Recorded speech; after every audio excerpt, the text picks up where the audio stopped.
Sir, excuse me sir, good morning. Karon bang next year sir kay mobalhin man ko sa Cagayan sir kay kuan man sir dito naman dami magpuyo. Pwede na ko kuhaon akong 137? Unsa? 137? It's not that way, Inday. Kanang 137, dili na nimo pwede kuhaon.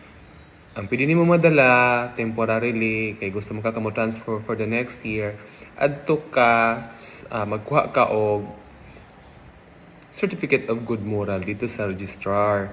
Tapos ang imong card, ang imong grade wala pa manahuman, madala sa nimo ni mahuman na grading. So ang imong madala temporarily is the card and good moral, certificate of good moral. That's the case nga pwede ka enroll dito sa imong transferan for the next school year.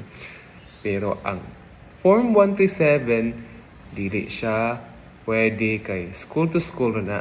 Not unless kung nag-eskwela na ka dito, na-enroll na ka dito, then tagaan ka og request form or natag siya sa LIS nga transferred in ka dito, na-enroll ka dito, that's the time nga mag-prepare for atong registrar diri sa atong school para i-send sa imong school ang 137 nga gikan diri.